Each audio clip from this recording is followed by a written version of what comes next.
Stuck, you're just still playing the wrong game. In this video, we're going to discuss the 5 things that you can do to start changing the game and move to a game that you can win.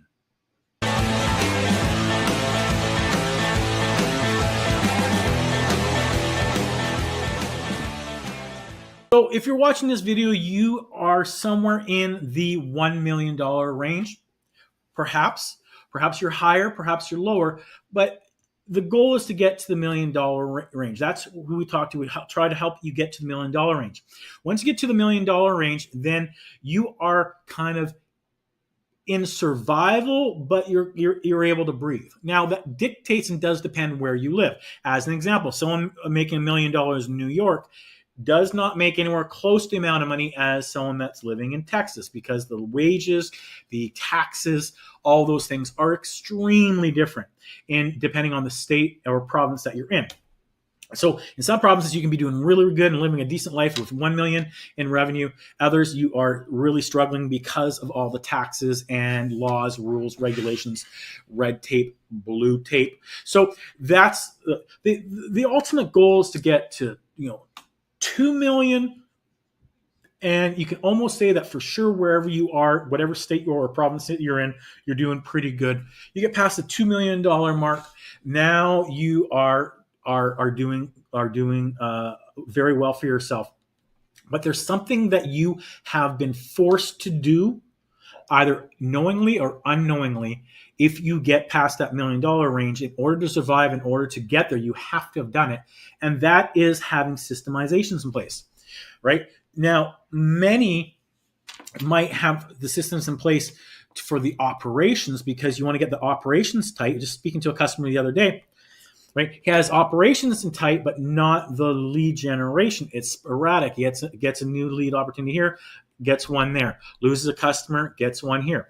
He wants to have a flywheel, a system in place that's consistent. So we want to get there. Now, you can't scale with broken offers, outdated positioning, and referrals alone, right? You just can't. So we want to take a look at the scale process, right? SCALE. So the first part of the scale process is segmentation, right? So depending on where you are, it's great if you can to segment with one particular industry, or 2, 3 if you have to, right? But the less sectors you look after, the less industries you're focused on, the better you're going to do, the faster you're going to be able to scale. And the reason for that is because you know that industry, you know those pain points. You can go into a call to try to get their business and identify so many things that are not just on the peripheral. Right? So many things you can identify and go, oh, I can see, I can help you here. I can help you here. I help you here because I deal with all these different people, companies in the same industry. As an example, have a customer in biotech. That's all he cleans is biotech. He knows biotech inside and out. Now, that's specialized because they have to have extremely clean labs and done properly. So they need someone that knows what they're doing. So he has segmented. So we want to segment if possible. You're going to help you scale, and you're going to be able to add so much value because you're going to know their industry. Your competitor is going to not know the industry and only be able to offer cleaning and then be told, well, you make sure you have to use this disinfectant. Oh, do I? Okay. Right. You want to walk in knowing all that. So, segment. The other thing is creating content and getting out there. Okay, create content. Now that content can be an email, it could be a phone call, it could be social media postings, it could be billboards, it could be lots of things. But you want to create the content, create the messaging. Okay, create the message. The next thing is you want to create awareness of that message. If you just have that message, it doesn't do you any good. You create that message, right? You create awareness. Okay, you put it out there, right? Radio, TV, whatever, you put it out there. And then the ultimate is you lead them to your business. You lead them to your website. You lead them to your webinar. You lead them somewhere where you can capture their information, get their information, and then communicate and talk with them. And then finally, you want to engage with them, communicate, talk with them, and segment them from cold, cool, warm, hot. And then have systems in place for each of those segments. The messaging is different for cool, different for warm, different for hot. And then wash, rinse, repeat.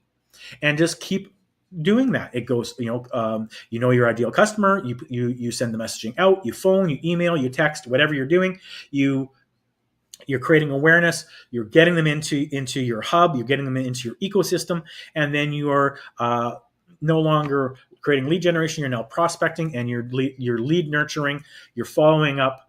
That's what lead nurturing is. And you have this flywheel, and then you create offers and send offers out there. Hey, we have a special to get that cash flow, to get some trust, to get them to like you. And then once you build that relationship, then you can create some, try to get the janitorial services, right? So you have a system in place.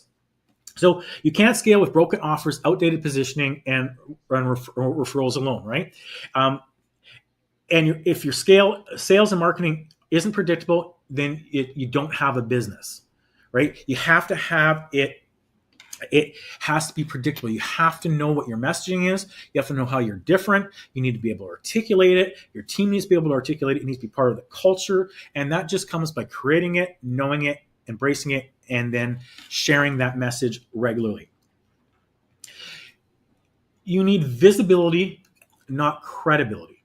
Now, credibility, of course, you need credibility, not just credibility, I should say, right? So you need visibility, not just credibility, okay? And you need that because you need to move from being invisible to visible, from visible to familiar, from familiar to known. That's the process. Invisible, now you're visible.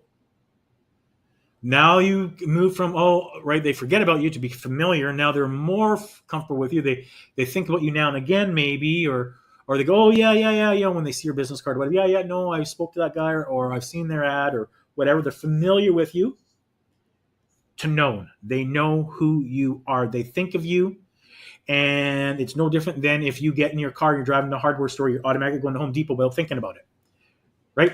You know that. You walk in the store, you go and you grab a Coke. You know, right? You know Coke. You're not sitting there going, maybe I'll try a Coke, right? You're either a Coke or a Pepsi person, whatever. You know. You're going. You know the Coke brand. It's part of your thing. It's part of your life. Invisible, visible, familiar, known. And the difference is time, effort, right? Time, effort. How much you're doing, and times. How much you're doing in time, right? So you keep on doing the same things over a period of time, and the people move up that ladder from invisible to visible to familiar to known. So the other thing is you want to stop fighting fires and build fireproof growth, fireproof systems. And that's what you want to do, is you want to have a system in place. And that system's in place, and then you, as Good to Great says, you have that system in place, and it creates the flywheel. Right? What can you be the best at? Right? The hedgehog concept, he called it, right? What can you be best in the world at, best in your town at, best in your industry at, right? What can you be best at? What drives that economic engine, right? It's the services of cleaning or whatever it is, right? And you're building. So that is the process, right? We want to get past $1 million. And once you get past $1 million, you start to be able to breathe. You start to be able to do the things you got into this business to do. You didn't get into the cleaning business to be a slave to your business. You got into the cleaning business for freedom. You got into the cleaning business to be able to go to your kids' dance recitals. You got into the business to be able to take your spouse on a vacation and romance them and have time and be fully dedicated to them, right? Yes, you own a business. You might have to manage a few things a little bit on your phone, but nothing crazy because you have systems in place, leadership people in place if you're that size, and the flywheel just keeps on going, right? You go on vacation for a week, there's still postings going out to social media, still capturing, they're still being segmented. All of these things, they're being done. There's systems in place. Now, if you're not sure where to start, don't know where you are and how maybe you can go from where you are to where you want to get to, and I've created a assessment scorecard. It's going to take you about 2 or 3 minutes to do. There are 20 questions. It's yes or no. It's very, very quick. At the end of those 20 questions, it's going to tell you what your overall score is and the things that you can do based on your score to take you from to the next level. So there's low score, medium score, high score. So depending on where you're at, it's going to tell you where you're at with each of the five sections of the scale process and let you know where you're at. So if you want to take part in that, that's free. Click the link in the description and start taking that assessment right now. It's going to help bring clarity to the cloudiness, if you will. Also, if you find this of value, please like or subscribe to this channel. We value that. We value you. And until next time, I'm Aiden with CleanPro, and I will see you in the next session.